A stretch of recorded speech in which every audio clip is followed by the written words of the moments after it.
It begins not with a bomb, but with a silence. The silence of factories waking up again.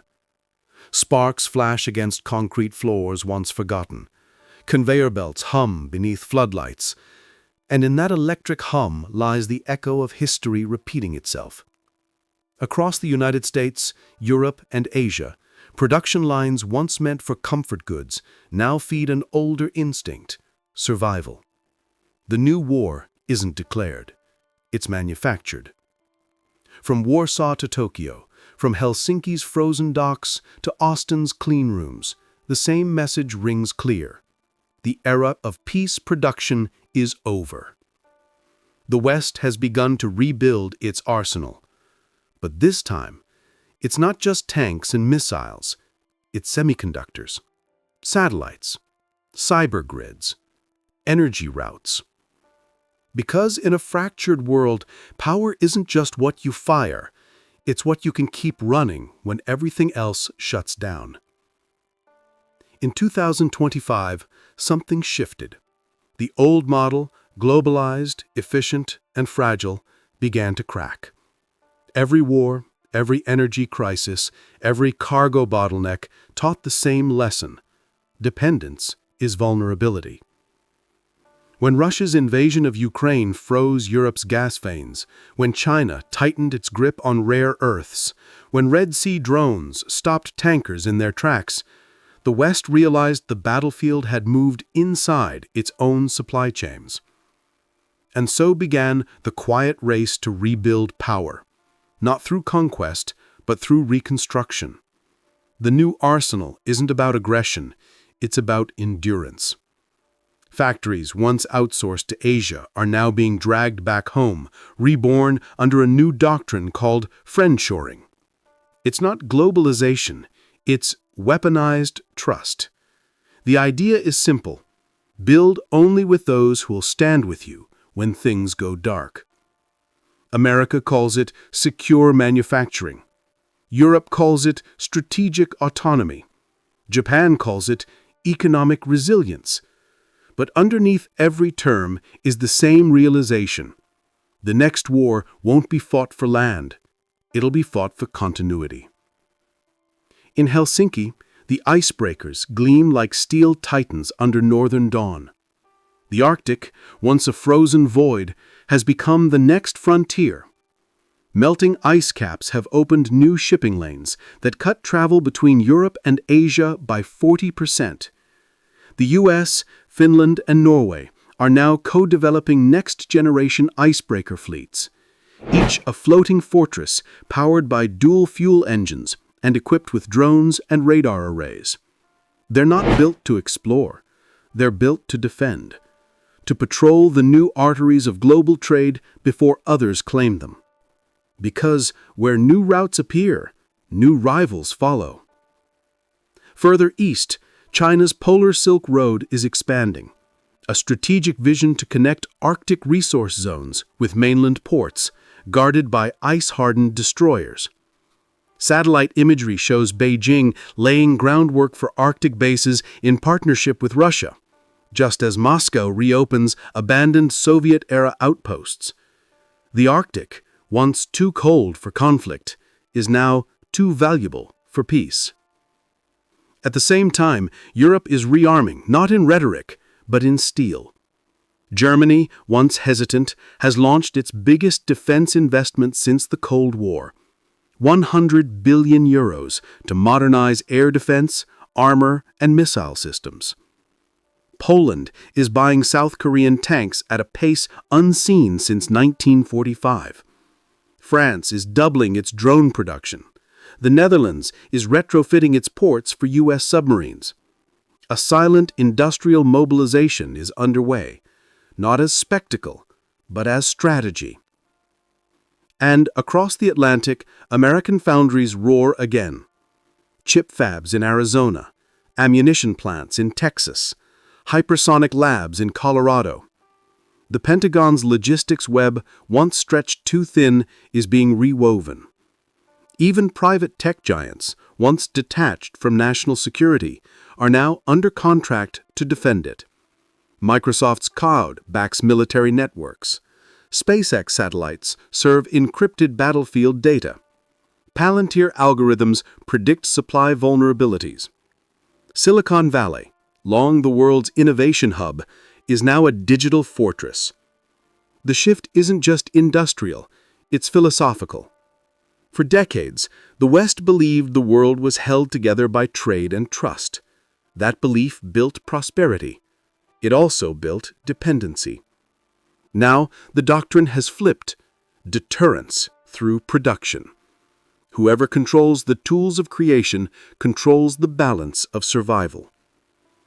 But reindustrialization comes with a cost: speed over sustainability, control over cooperation. The same global system that made the 20th century prosperous is being undone in real time. From Canada's lithium mines to Japan's microchip corridors, nations are redrawing the map of economic power. It's no longer East versus West. It's secure versus exposed. The Arctic, in particular, stands as the perfect symbol of this new contest. Beneath its ice lies 13% of the world's undiscovered oil and 30% of its untapped gas. Whoever controls its routes controls the veins of the 21st century economy. That's why the US and Finland's new shipyards are no longer civil projects, they're naval statements. That's why NATO's northern flank has turned from periphery to priority. And that's why Russia's northern fleet, though weakened by sanctions, remains the most heavily armed Arctic force on Earth, guarding pipelines, ports, and the future itself. In Asia, a parallel transformation is taking place. Japan's pacifist constitution is bending under pressure. Its defense budget soaring past 2% of GDP for the first time in history. South Korea's arms exports have tripled since 2021. India is positioning itself as the non-aligned arsenal, building missiles with France, fighter jets with Russia, and chips with the US all at once. It's not alignment, it's survival hedging. Because in the 21st century, neutrality has become the most dangerous position of all. Across the Pacific, the energy war fuels the arms race. Every drone strike on a refinery, every sanction on an oil tanker, every sabotage of a pipeline. Energy and defense are no longer separate industries, they're twin arteries of power. The West's energy transition isn't just green, it's strategic. Wind farms in the North Sea feed naval grids. Solar fields in Spain charge drone fleets. Battery plants in Sweden double as ammunition suppliers. Every electron becomes a bullet of endurance. But rebuilding the arsenal of democracy is harder than it looks. Supply chains are tangled, labor is scarce, political will flickers. The West is trying to rearm without becoming what it fears: centralized, authoritarian, rigid. That's why this isn't the return of the 1940s. It's the rise of a networked war economy, decentralized, adaptive, and quietly aggressive. Every private company, every logistics hub, every port that stays online becomes part of the new front line. The question isn't who has more weapons. It's who can keep the assembly lines alive longest when the world starts shaking. When power becomes fragile, alliances start to look less like treaties and more like supply contracts.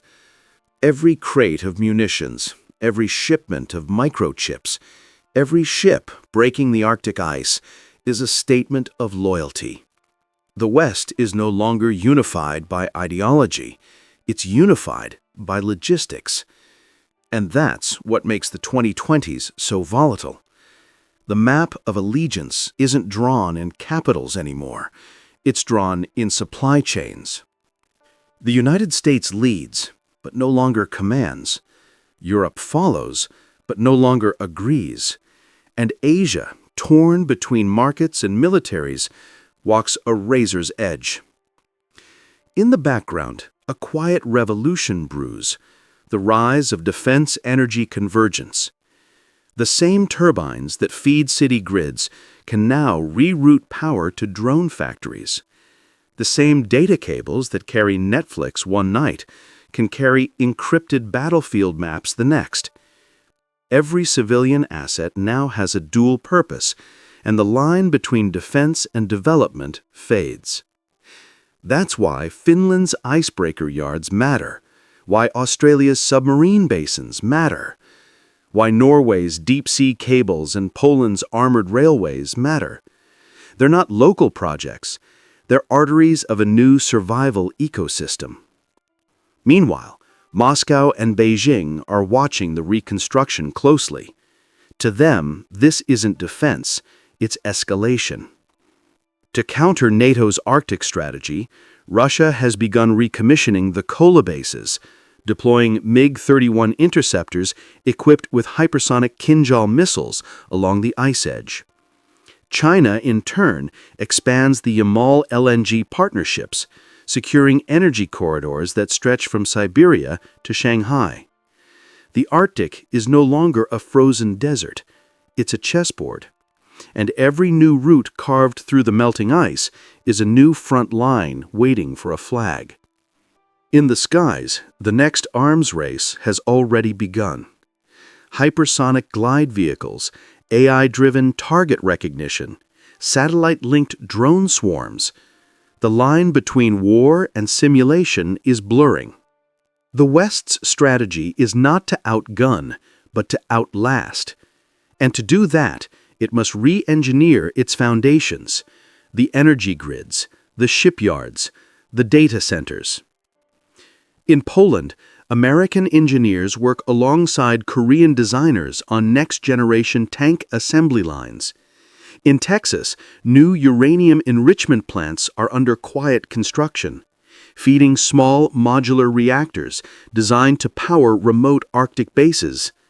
In Canada, rare earth processing plants rise from the ground, breaking China's monopoly, one shipment at a time. The new arsenal isn't loud, it hums. But even progress carries ghosts. Reindustrialization means environmental trade-offs. Rearmament means fiscal sacrifice. And as inflation rises and energy costs spike, public patience becomes the weakest link. A strong arsenal means nothing if the society behind it begins to fracture under its own anxiety. Western leaders know this. That's why the narrative has shifted from defense to resilience, from competition to stability. It's not about winning wars anymore. It's about surviving systems collapse.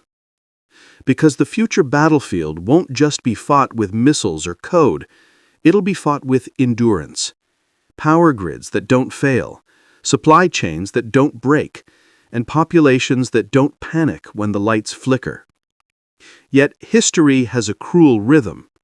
Every empire that tried to rebuild faster than its rivals eventually mistook momentum for security. The West today stands on that same knife edge.